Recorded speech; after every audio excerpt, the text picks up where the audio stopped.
我真的看不出这两根丝有什么区别。我也看不出哎。那一起对比看，现在能看清楚了吗？哎，这束好像颜色更浅淡些。蜀锦是千丝万缕织成的，每一根线颜色差了一点，整副锦便会差了1倍。你们先从这一把看，再一根一根往外拿，直到你们的眼睛能够适应，即便是2根对比也能看出差别。那你们就会知道用什么样的颜色能事半功倍，锦上添花了。这不是那些锦户要学的吗？若我们能帮他们做好这一步呢？如今我们飞花会不仅有朱颜驼，还有蜀红丝，还有各家的特色丝线。但是想要再上一层楼，我们不能只染丝，也不能只卖丝啊？哎，那还卖啥子？只要买我们的丝，肯额外付钱，我们就可以为他们的锦样挑丝配色。关键现在没人买咱们的丝，你拉我咋子？他早晚都知道。丁呀，赵修元的贡锦搭配呢，跟杨家不是一样雨露均沾的，他只分给与他投诚的锦户们，那一副顺我者昌，逆我者亡的样子。那别人知道你得罪他了，你根本就不敢来我们飞花会买丝了。那外面好多人还说你得罪了牛副都督，那旁的人就更不敢来了。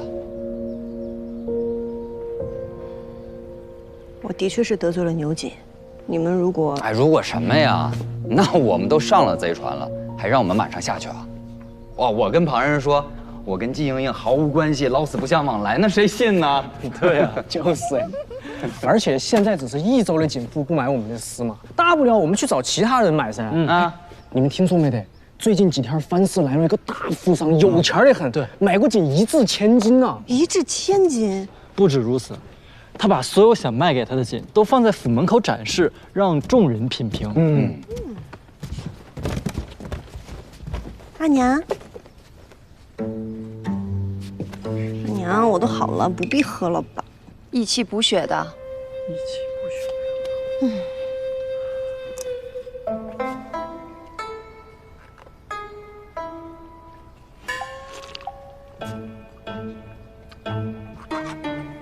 啊，阿娘苦。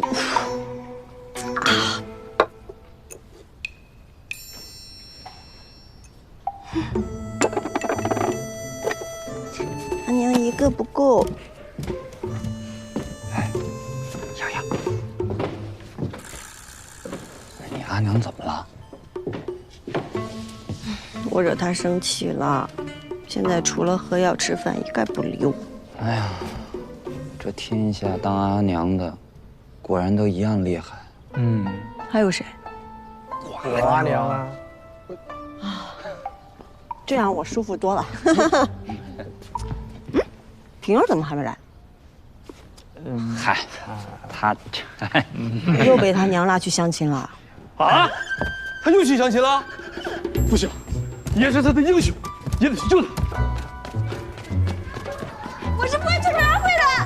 你给我站住！他弟弟就是个伙计，成天找我那惹事儿。你看你现在都变成什么样子了你？在加入飞花会之前，你什么时候这么离经叛道过？我跟你说，你要再这样下去，就真嫁不出去了。嫁不出去就不嫁，有什么了不起的？别说我啊！不，你别生气，拉着我！不，别，你先走，你先走。不，别生气，别生气，不，你放心，我去哄他啊！放心，不啊！平儿，你阿娘是不是又逼你相亲了？曹世子，能不能让我一个人待会儿？平儿，别的郎君没有演过，不代表天下郎君都没有演过。我就喜欢你现在这样子。求你了，别说了。平儿，你放心，你阿娘再逼你相亲，你就说也愿意娶你。闭嘴！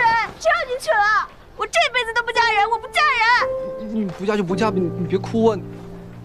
你不知道，你什么都不知道，你别跟着我了。我也想知道，你也不告诉我。莹莹，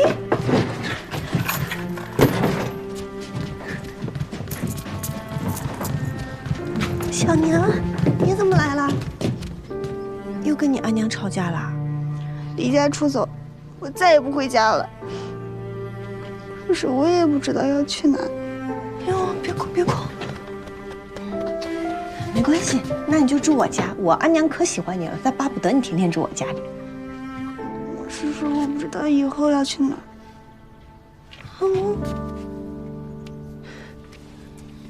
我明白，你别着急，先走着呗，走着走着，说不定就知道了。哎呀，我现在就带你走。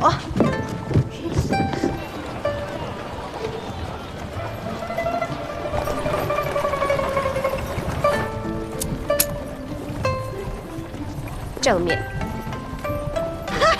他已经请我第3壶酒了啊！阿姨，咱们这是要去哪儿啊？藩市来了一位奇人，我们去看看。藩市，我阿娘说藩市鱼龙混杂，全都是坏人。你阿娘还说我是坏人呢，我是吗？你凡事不能光靠听说，得亲眼看看。再说了，我们阿玉在呢，不怕啊。哎呀，希望今天能够顺顺利利的，在天黑之前赶回家。你说那个奇人是不是姓白？大张旗鼓，一掷千金，你都听说了？能满大街撒钱的，要不就是脑子有问题，要不就是背后有图谋。图谋嘛，必然是有的。利用众人估价，得到蜀锦真实价格，接近实价买锦，而且在短时间之内就打开了自己的名声。好厉害啊！好狡诈，好机会。玉石，各种珍稀的玉石，看一看。这位朋友，看一看我们这儿的玉石。哎呀，现在益州城的锦户大多都不敢买飞花会的丝了，我只好来这儿碰碰运气。那位白郎君敢如此大手笔的花钱，说不准胆子也够大。你这可是与虎谋皮，总好过如履薄冰啊。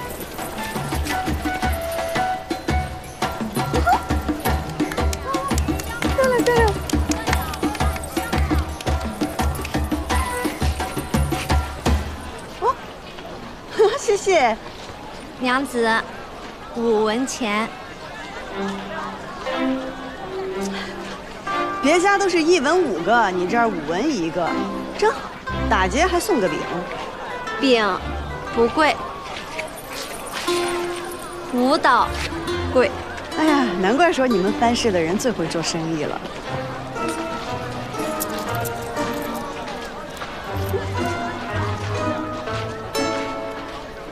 藩市白掌柜人在何处啊？6文钱。你不该太贪的啊，阿月。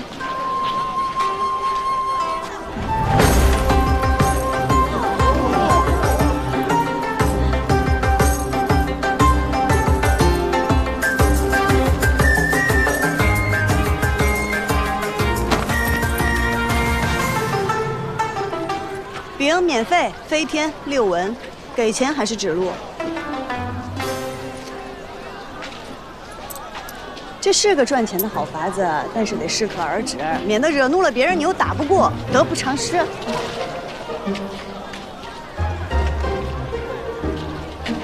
尝尝，尝尝5文钱1个的大饼。这可是货真价实的羚羊公瑾，是100年前祖上传下来的。要不是家里急着用钱，我是万万舍不得拿出来卖。还请诸位给个公道价。多谢诸位，多谢诸位。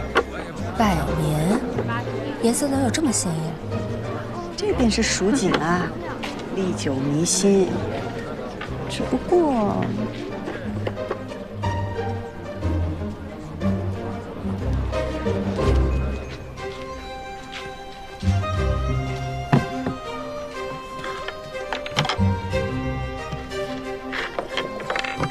这些便是这方锦在诸位心里的价格了。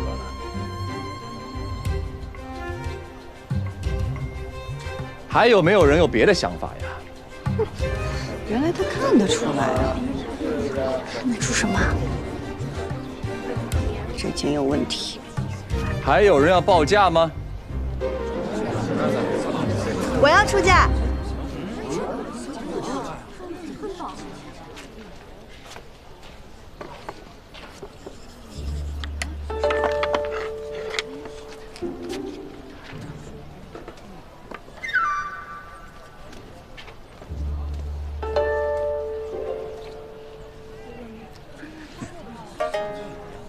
这位娘子觉得此景一文不值。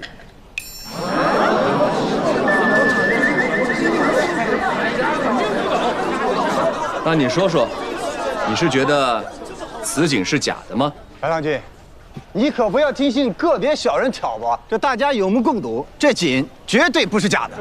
这景确实不是假的，但它也不是真的。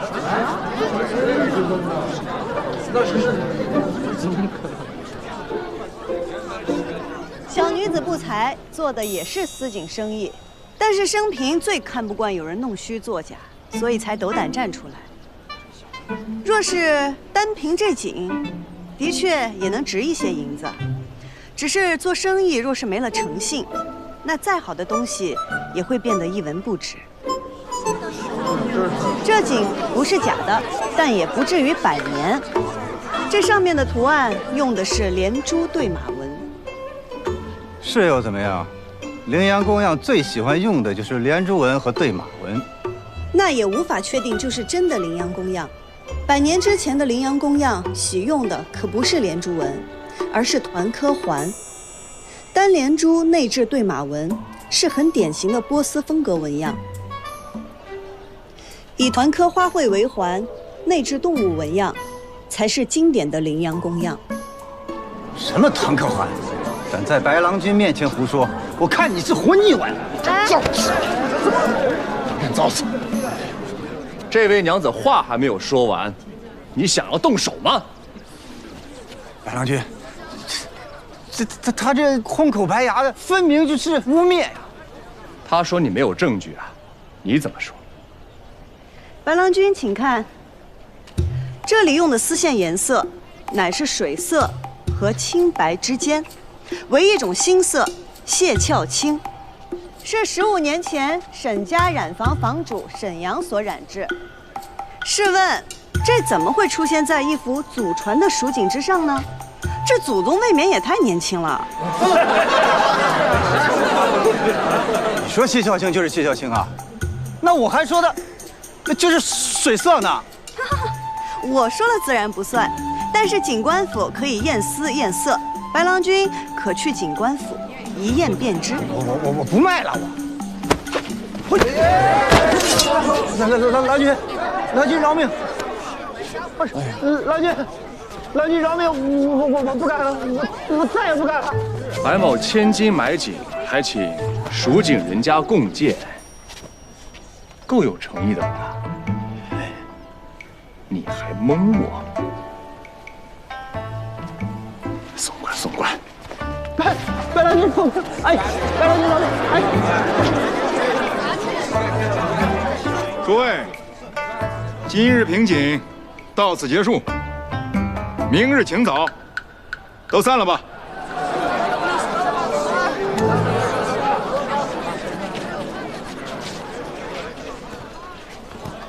在下白胜，不知道这位娘子怎么称呼啊？在下季莺莺。原来是季娘子。你认识我？白某来益州的第1天，就看见季娘子凤凰于飞了。季娘子有双慧眼啊，白某也是爱锦之人，家里还有些许，想请季娘子赏鉴1、2。若是发现赝品，每副赝品3片金叶子如何呀？天都快黑了。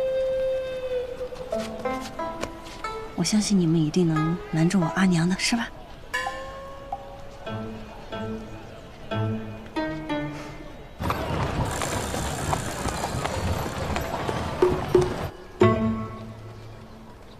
这边请。你可以随便看看。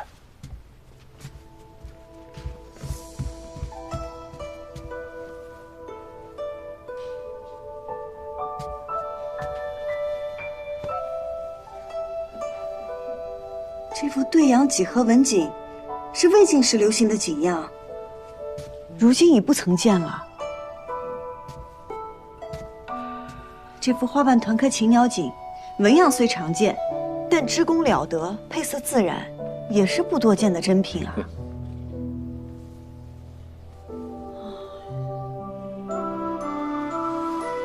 季娘子这一声叹息，是在说这幅锦是假的吗？白郎君府上俱是珍品上品，这金叶子我怕是赚不到喽。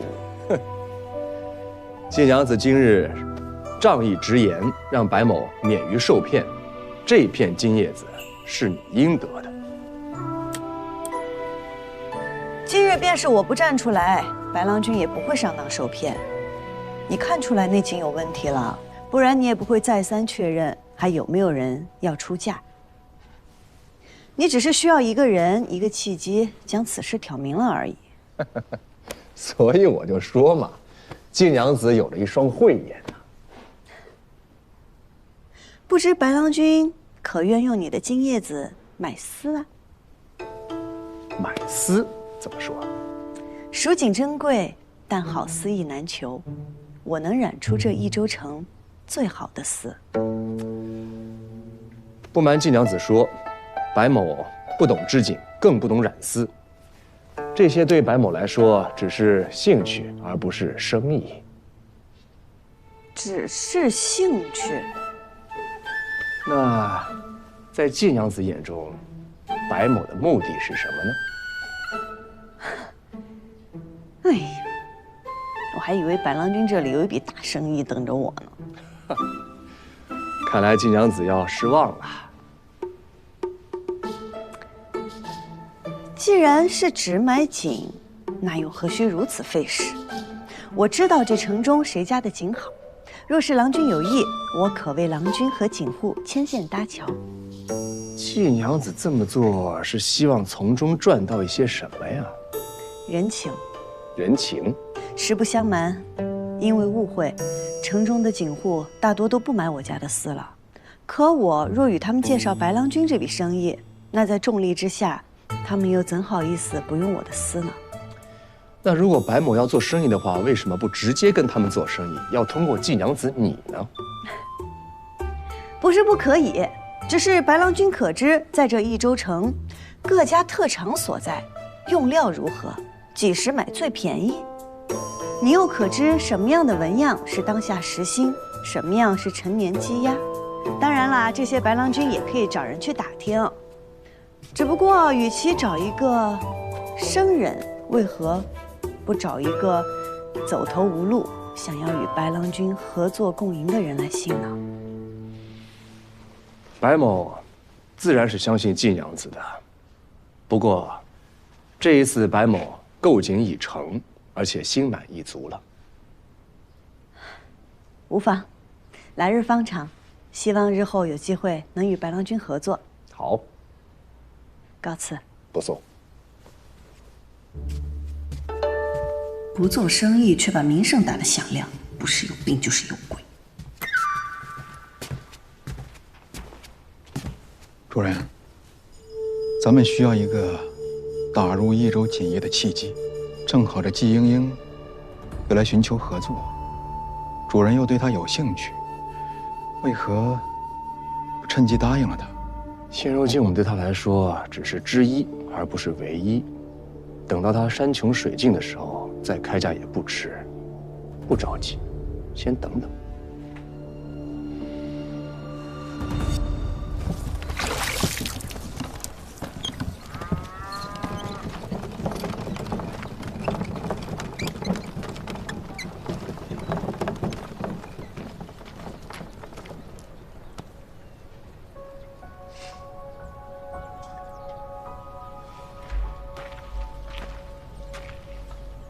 赵景王，蜀红丝数目我已知晓，待丝线和染料准备齐全，我便开始染制，定不会误了织锦的时日。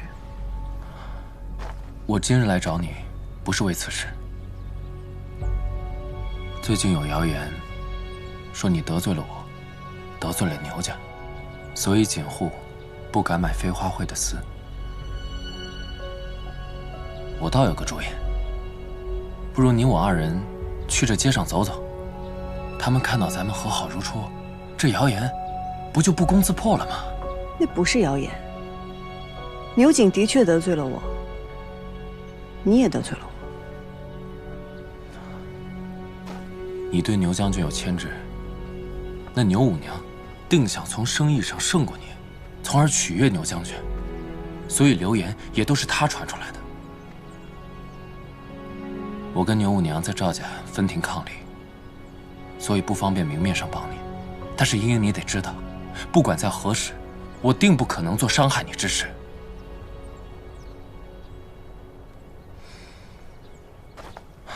余家这些年经营不善，这次贡景的订单没有拿到，所以余叔想要把它卖掉。你为何告诉我这些？因为你曾经说过，知我者，赵尔郎君也。即便我不说，你也会知道，也会行动。那是你原来的家，满满的都是跟你阿耶的回忆。况且你由私入侵，买下它会少走很多弯路。这是我所有的积蓄，拿着，就当我先借你的。你是故意不把订单分给余家的？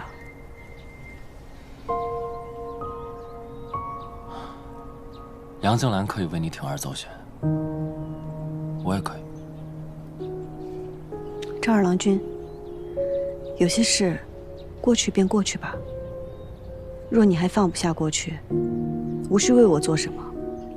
我只希望你能面对自己，为人为事，无愧于心。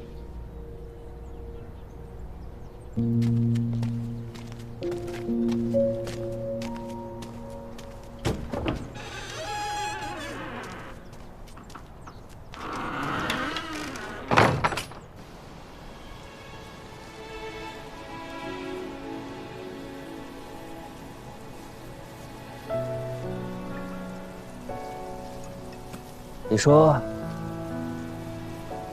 我师父既然已经知道这青城山上有问题，他为何不上我救援？除非他已经四面楚歌，孤立无援了。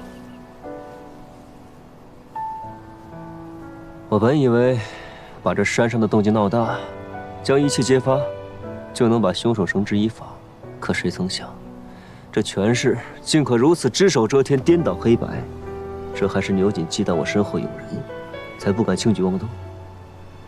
我师父当年那可是单枪匹马，面对的只会比我们如今更惨重。因为他知道，如果他死了，第一个回来探查的人一定是我，所以给我留了线索。他故意泄露自己的行踪给那些侍卫，也是在告诉我，这山里有问题。你师父真是草蛇灰线，用心良苦。可他既然笃定了我会回来，就应该留下一个只有我才能找到的线索才对。小戴，没有留下线索，那是因为前两人警官糊涂啊，临死了也不知道留下线索呀。纵此峡谷香，不灿世上英。这是我师父在告诉我，即便身死，尸骨也可留证。去帮我拿把铁锹。我提一句啊，这可是你师父的坟，随口说的一句话也能当真吗？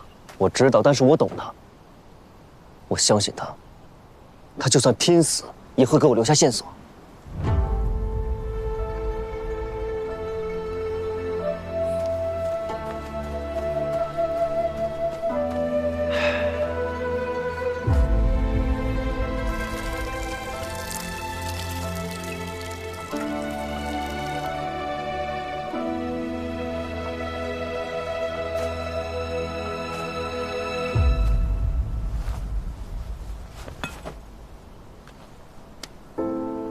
师傅，徒儿不孝，不能靠自己将益州案查个水落石出，还求师傅再指引徒儿一次。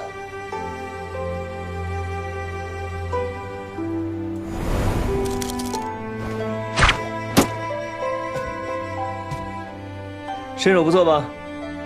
没看看是谁的徒弟。老头儿，叫师傅。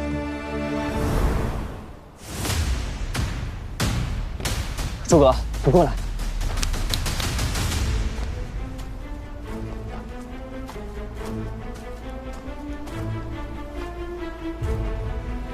我师傅的每一块骨头都有伤，但唯独这一块，这上面的伤痕不同。看痕迹走势，定不是外人所伤。那这是他留给我最后的话。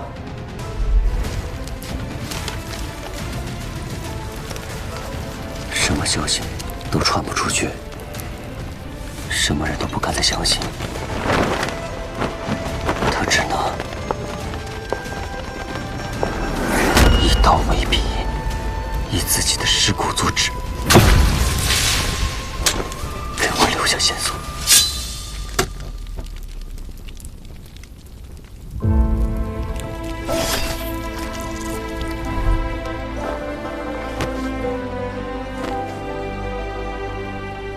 老头儿，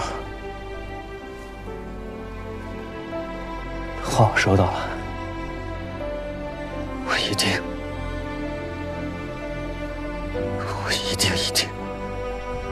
会把害你的人都揪出来，给你送去磕头赔罪。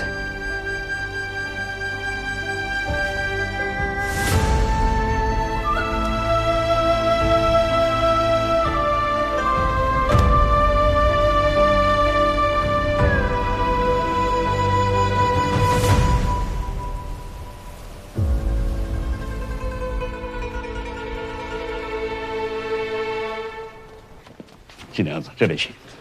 家主正在见客，请金娘子稍后。没关系，都是蜀锦人家，一起聊聊。听着声音像，没想到还真是晋娘子啊。白郎君为何在这儿？余家百年锦业有一些珍品，倒也合理。白某今日是来买余家锦房的。昨日白郎君才与我说，你不懂锦，也不做生意。昨日听晋娘子一番话，颇有感触，觉得试试也无妨。更何况有这么好的机会啊！白郎君出手还真是不凡，这偶有所感，便要吞下这益州城3大锦户之一的余家。白某倒是觉得，既然要做生意，自然是越大越好了。晋娘子来了吗？那就请到屋里坐吧。请。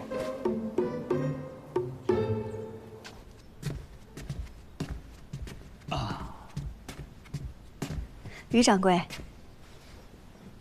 杨夫人。晋娘子啊，上次购买丝线的余款呢，我已经让人给备好了，一会儿呢，你就可以直接到账房核对收取。还有晋娘子提出要与锦房合作，由飞花会帮忙挑丝配色，这个事情，就看新掌柜是否答应了。新掌柜已然定了？哦，还没有。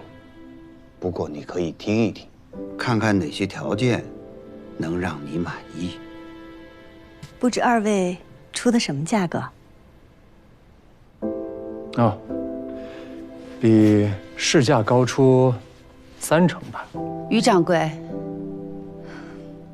杨家出的价格虽比不上白郎君的高，但我们杨家多年织锦，如果锦房放在我们杨家手上，那定是源远流长，绝不会辱没和亏待了你的工匠们。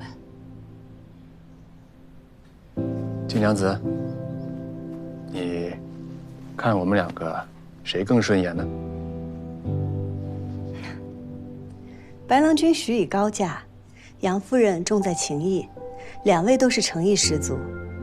但依我看，两位的价码都不够打动人。余家100年，就这般改弦更张，难道不可惜吗？余掌柜操劳一生，将余家井发扬光大，是再高的价码也无法买到的。商业沉浮，有辉煌就有没落。若我没有记错的话，这里曾是季家的旧宅。季家井当年何等风光，可如今呢？不用我说了吧？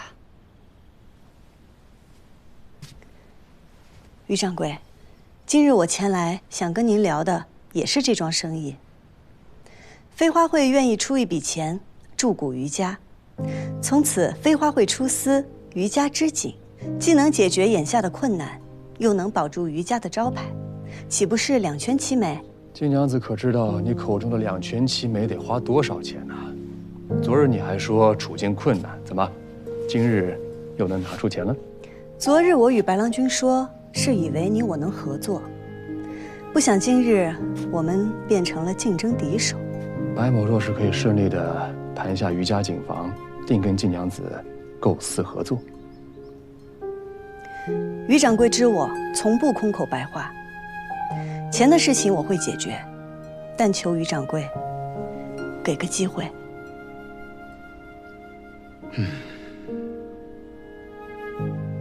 这个事儿呢，再允许我考虑2天吧。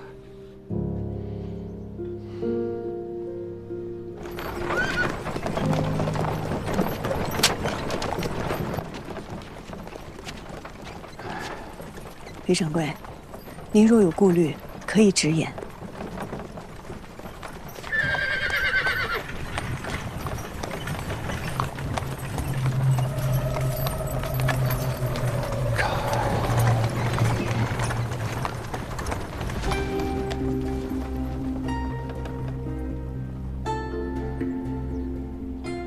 听闻余掌柜想要卖锦房，还有比卖给锦王更为稳妥的选择吗？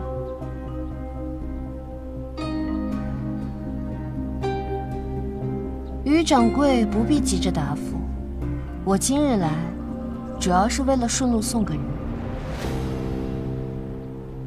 阿公，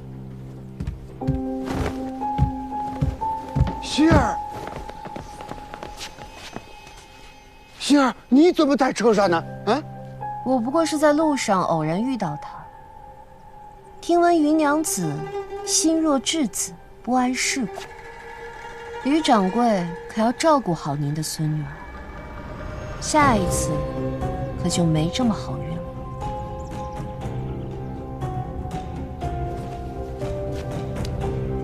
多谢赵二夫人送我希儿回来。我在赵府恭候余掌柜。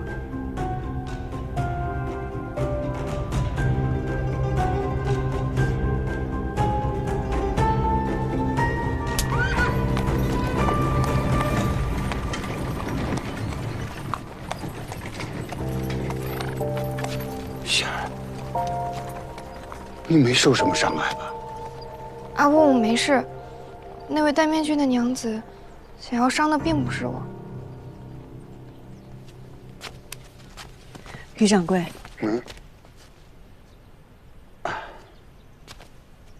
季娘子，没有我的陪伴，我希儿是向来不会单独出门的。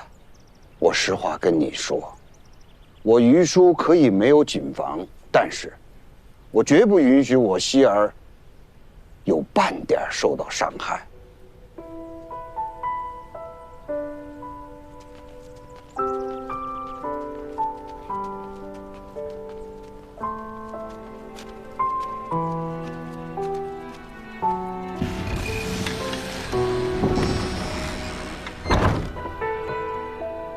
掺杂了权势、生意，便不只是正经生意了。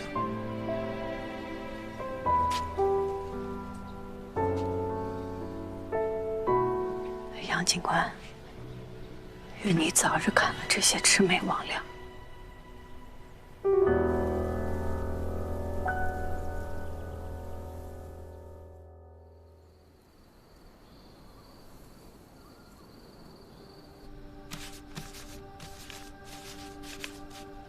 朱哥，你过来看看，有什么印象？哎，你把它转一圈。这图案好像是都运官调令背后的花纹啊！你确定？说好了的，动手归你，动笔归我。来之前，我还特地看了蜀锦所有的消息与公文。都运官，可是蜀地的都运官都是由节度使指派的，而且每年每次指派的都是不同的人选。那就都见去。你要去见节度使啊？牛瑾虽然与节度使在不同地方驻军，但你要是见了节度使，怕他也会知晓啊。杀人的不害怕，救人的就要躲起来。这世道不对，我要让他改一改。此事要不要告诉季娘子？哎，不必了。缉拿凶手，天下大白，是我们该做的。他只是一个平凡百姓，就应该高高兴兴地做他的生意，平平安安地过他的日子。好。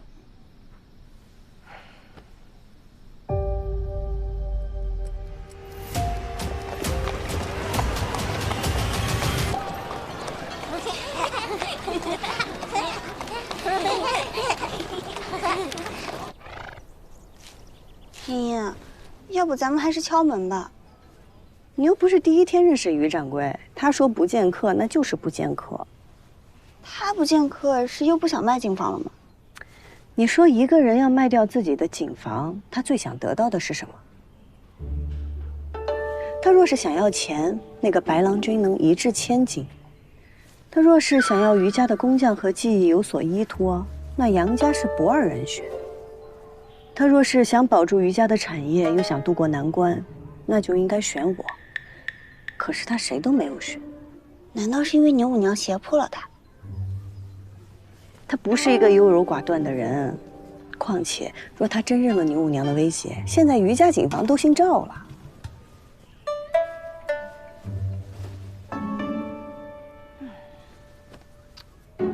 如今他闭门不出，他应该是在犹豫，他不知道自己该不该卖掉警房，也说明我们给的价码都不是他想要的。那他想要什么呀？这就是我来的原因啊！告诉你，在于家有一个人比于叔还了解于叔。你又输了。鸡能生蛋，蛋能生鸡。那你说这世上是先有鸡还是先有蛋呀？哎呀，白某不知啊。这么快就摸清了于掌柜的底，果然不能小瞧了你啊。猪有来世，又会变成人。哎，那你说这人是人还是猪呀？你说这脑子里面一天天在想些什么呢？他们都说我瓜，可我觉得你比我还瓜。哎，你，季娘子，于娘子，白郎君也在啊。季娘子，你怎么来了？白郎君为何而来，我便为何而来。怎么，这是下不过于娘子？哎呀，这如你所见呐，这属于满盘皆输啊！于娘子好厉害呀！你阿翁在家吗？哦，我阿翁过几日要出门，他收拾东西去了。出门？出门去哪儿啊？和大白狼一样，你赢了我就告诉你。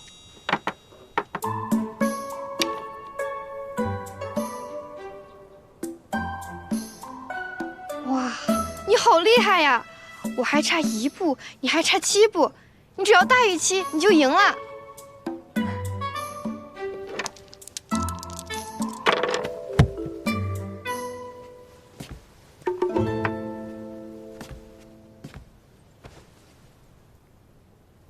好欺负哎！你赢了。这局不算，我输了。刚刚这个不是5，是4。啊？那他为什么会自己变呢？我季英英做生意有自己的原则，人待我以诚，我还人以诚。只是一个游戏罢了。金娘子，你应该还记得你的来意吧？还玩一局吗？不用了，你要问什么问题，我都可以告诉你。人待我以诚，我还人以诚，你说的。好，那我问你，你阿翁不筹备卖景房出去干什么呀？你们都想买景房，可我阿翁，他想要这个。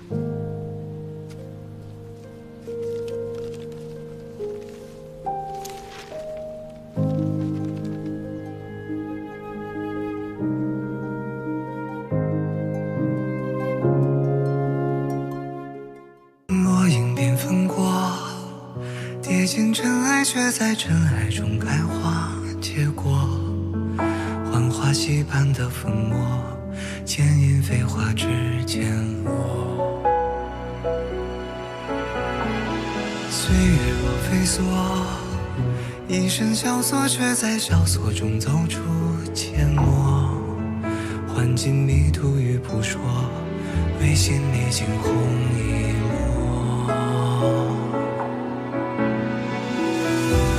如何用最渺小的你我，支撑最人生锁，